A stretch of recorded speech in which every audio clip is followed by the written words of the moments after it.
was good to get another practice in. We've been able to, we've had some weather issues this week, and early on, but I think it's been good for our guys because we were able to give them a little break after that App State game. We got going on Tuesday with a practice outside, and then Wednesday we ended up going inside just because of the weather and not being able to be in Paulson. Eagle Creek was really not where we could practice that day. And then we were able to get going on Thursday and Friday. But I think that was really good for our guys because it's been a long year, all these games in a row and, just trying to get them rested up so they're feeling really good for the game. We had a good practice today. We're going to give them tomorrow off to try to reset a little bit and then get them back in here on Sunday. We'll get Sunday, Monday, Tuesday, and we'll get ready to play on Wednesday. But really like where the guys are. They're excited. I think that, I hate the fact that they're not really getting that bowl experience of going down there early, because they worked very hard to get that opportunity. But because of what it is this year, but I do think they're excited about that and excited about going into New Orleans and playing for a bowl championship. And but they're doing a really good job, working hard, and just looking forward to getting back going Sunday and see if we can get ready for the game. How's the health of the team, particularly at quarterback? And if it is the same situation or the same personnel as you mentioned this time around, do you tailor things around offensively what that quarterback can do particularly well? Yeah, I think you have to. Unfortunately, we're not going to have Justin Tomlin. He ended up having to have surgery on his ankle, so he will be out for this game. And so, Miller Mosley has been getting majority of the reps. We've been getting Sam Kenner some reps, and Shy's getting some. But again, I don't know where his shoulder is going to be.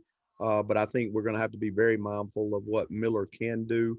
We'll have to be mindful of, Sam just being a young guy, what he could go in there and do. And then if we are able to play Shy, obviously that would open us up a little bit more to do more things. But again, we're going to have to tailor to each quarterback and be ready for that game plan for all of them. Considering how much Shy's meant to the program and the fact that this could be his last opportunity to see the field, I'm pretty sure he'd want to get on the field in some capacity. Have you thought about that? Yeah, Shy's a warrior. If he wants to get on the field, we're gonna find a way. And if it's one play, or if it's a bunch of plays, I don't know if he wants to do it. If he feels like his body can do it, obviously we're not going to put him in a situation where his health is at stake or anything like that. So, but Shy's a warrior, has done a lot for this program, and definitely would want to reward him with that if we could. What have you noticed? What have you seen from Louisiana Tech on offense and defense? Just watching film and studying them a little bit. Well, just watching their offense, it kind of looked like they can be a high tempo team. Their running back has really come on the last 4 games that they've played. Again, their quarterback got hurt, but the guy that is coming in, he's gotten significant amount of snaps this year. And, they're a heavy, screen team, up tempo team. They do like to throw the ball. They will run the ball, but they're more of a passing team, quick pass game, but very efficient in doing it. Defensively, they like to jump in multiple fronts. There's not a whole lot of film where we can sit there and say, hey, this is what they're going to do against the option. But they've shown to be a very base defense, but jump in and out of fronts. Not a heavy blitz team, so we really don't expect that. And then in the secondary, playing a lot more zone than man. And just when you look at them, I mean, they're obviously good players, very athletic, and for any team to be going into it with a 6-0 bowl winning streak, going into 7 straight, and the opportunity to win 7 in a row, longest streak in the country, you got to have a lot of respect for that team. Coach, they've been a little susceptible against the run. They've given up nearly 200 yards per game, and they've also given up over 30 points per game. That seems like a good scenario for you guys with the running game you have. Yeah, for sure. I mean, we've got to go do what we do. We got to make sure we establish the run and try to dominate the run. Again, you can look at stats and you can just say, oh, it's going to be easy to run the ball. But we got to understand that we're a running team, and so that's what they're going to concentrate on. A lot of their statistics may be, well, there may be a more of a passing team that they're playing, and the run stats maybe goes up on them because they've practice against a passing team. So we got to understand they're going to be coming into this thing to stop the run. But again, those stats are favorable to us. But again, if we take anybody lightly, that's not going to be good. And then obviously the health of our football team, we're not as healthy as we'd like to be. And so, we've got to be very mindful of that and make sure that we're doing the things that we can do, that our guys' strengths are at. But or we're going to run the football. That's what we do. And we need to go establish the run. Rashad talked about earlier about how he hasn't played in the Superdome. I think of the Superdome as one of those iconic NFL stadiums. Is there a noticeable difference of when you're on the field, when you're on the sideline, of playing in one of these big stadiums, one of these big domes versus playing at in just another college stadium? I do think it's different just because of the lighting and then also the depth perception of things. I think it's going to be really important that when we get there on Tuesday, we're able to get in there and you maybe throw the ball around a little bit, kick the ball a little bit, catch the ball, catch kicks, and that type of stuff, just to get that depth perception, because it can be different. And none of our guys have really, unless they played in, let's see, I guess 16 would have been the last time we played in the dome against Georgia State. So really nobody on our team has done that. And, so that's something that we got to be very mindful of on Tuesday when we get there, because I know we're going to get a couple hours in the Superdome. We just got to make sure that we take advantage of that to get a good feel for it before we play. Coach, we know how much your team feeds off the fans and excitement, and how much that tends to help. This game is going to be weird. You mentioned playing in the dome, but that's going to be a huge place with only 3,000, if that, total fans in there. So it will be a strange environment. No question. We got to be prepared for that. I don't know. I mean, 3,000 fans in the dome might get loud. I don't know. But we obviously have to be prepared to bring our own energy. We can't rely on, the energy of the crowd, because that may not be there. But I don't think our guys have come correct every game this year. And they've come with the right mindset. We haven't always won, but we've always come right. So I'm not really concerned about our guys getting up for the atmosphere. Does it seem like a bowl week for you, despite the COVID and all the stuff you guys have been through? You've got a bowl game. It's usually the final game as for the seniors, but there are some seniors that will be coming back next year, so it's not exactly the same thing. It's got to be a little strange, a little unique, the vibe around getting ready to play a bowl game. It is a little different, but you usually got a few practices before you hit the road for the bowl game, and normally you take a week of finals, you do graduation, and then you get your bowl practices. So to be honest with you, this week has been kind of normal as far as the bowl practices go. Obviously it hadn't been normal because of COVID, but that's become our new normal, so that's not really been a problem. I think where it'll get a little bit screwy is when we get back at it on Sunday, Monday, Tuesday. Then it's going to seem like just your normal regular season road game, because that's basically how it's going to roll, because you're not really going to have the bowl festivities and things like that. We've tried to do some things. We're having trying to have neat things after practice. Like today they had donuts. I mean, I know that's a small thing, but we're just trying to do something every day, just a little bit different, to help with the bowl experience piece. And then shortly they'll be getting bowl gifts and, the bowl game suite stuff and all the stuff that they get. So that'll start making it feel like a bowl game. But really and truly, when we practice and then when we travel, it's going to end up being just like a normal road game.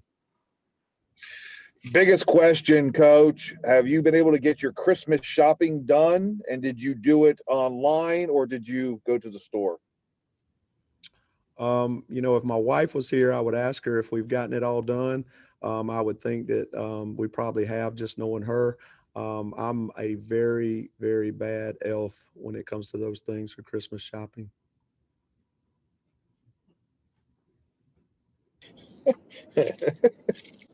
What's on Chad Lunsford's Christmas list this year, other than a bowl win? Um, well, to be honest with you, there's about 5 to 6 more spots scholarship wise that I'm looking for. And, there's a lot of wish list things going on right now for maybe some mid-year transfers. So we'll see how that kind of goes.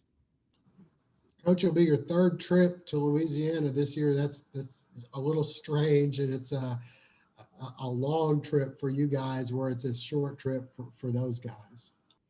Yeah, it is. But the great thing about it is we'll get an earlier start. Normally on a road trip, we have to go to class, and then we leave, and then we really just get to the hotel and we start meeting, we eat and go to bed.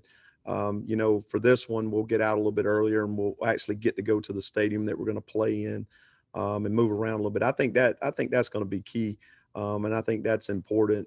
I would love to be able to do that on regular road games. It's just we haven't been able to work it out schedule wise, with guys having to go to class and or getting to go to class. Let me say it that way. And you're not really having the opportunity to go visit the stadiums and get a good feel for what it looks like and how it's going to be. So I think that can be an advantage to us, is at least getting out there earlier and just running around a little bit inside that dome. Any thoughts of giving the guys Cajun kind of food to kind of get them ready for this, and kind of the stuff that they'll miss from not being able to be down there? Not really. I'd hate to see them in the training room just because the upset stomachs and things like that. So we're going to stick with what we do. Coach, this week, graduation, a lot of you guys being able to walk across the stage, how good does it feel, to see these guys that have gone through, whether they've gone through the program for 4 or 5 years or they transferred in, or at the end of the day, they get that diploma, they get that degree, what kind of pride is that for you as their head coach?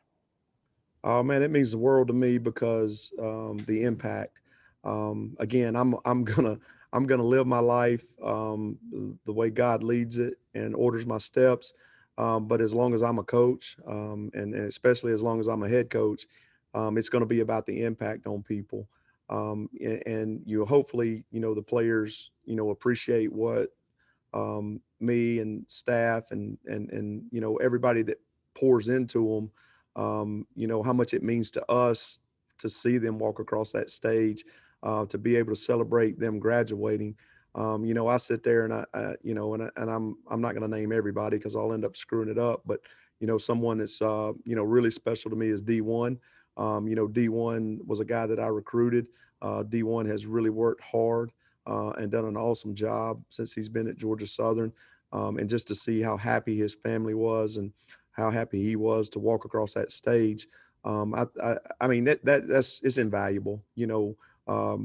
Wins and losses, they come and go, and obviously they etch in your head and stay in your brain and all that type of stuff. But just seeing those guys accomplish that goal of getting that degree, and setting themselves up for life after ball, is invaluable. A pretty special group, and as we mentioned, this could be the last game for a lot of them. We saw what Todd Bradley did the other day. Very, very emotional, very, very cool thing. How much do these seniors mean to you? They mean the world to me because, again, I think I said this earlier on, maybe around senior day. They were very instrumental in me getting the job here.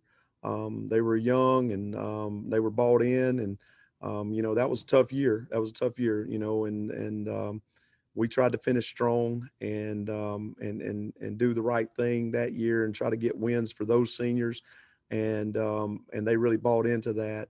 And they've really been bought in since then. And I can't say enough about them, because of that. And I'll be honest with you. I mean, that 2017 season was very hard, and then 2018 was kind of a storybook tale. To be able to flip it the way it did, and then 19 and now 20. Man, a lot of adversities hit this football team in the last 2 years.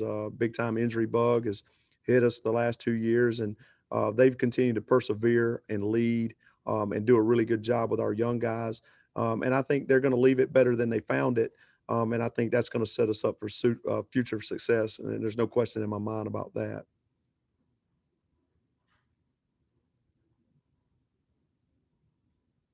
Coach, I got one quick question. You mentioned about the injuries, especially with this season. I know the COVID may have had something to do with where you practiced. I know that there was some concern about practicing all the practices on the turf all year long in the past. I know that you guys haven't you been forced to practice at the stadium a lot more this year than maybe last year or the year before? If so, we're not able to go to a lot of them. So I'm kind of just asking if you feel like practicing on turf all the time takes a more of a toll than if you're able to get on the practice field on the grass a little more. I think there's definitely some validity to that. That natural surface of the grass can be a little bit better on your bodies. And we did not. I mean, we hadn't been to Eagle Creek all year until really last week. And we got a couple practices and a couple practices this week at Eagle Creek. So, that's hard.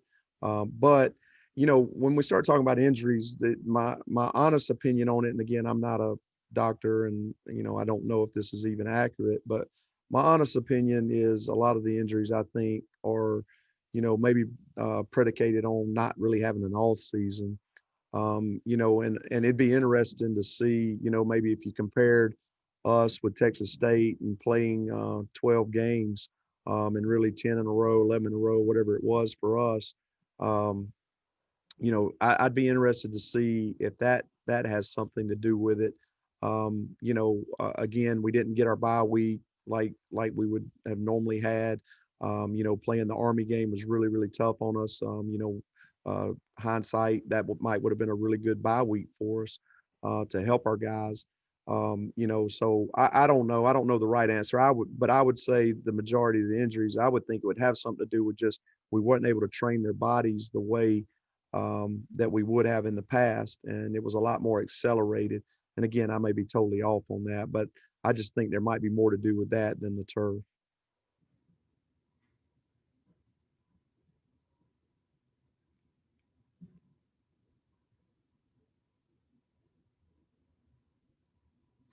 All right. Any other questions? Thanks, Coach. I think we good, Thank Coach. y'all. Am I talking to him again anytime soon? All right. Merry Christmas to everybody. I hope you have awesome holidays, and look. I'm gonna see y'all post game. I'll wish you a Merry Christmas post game then. But if not, happy holidays, and just make sure you enjoy your families and do right. Thank y'all. GATA.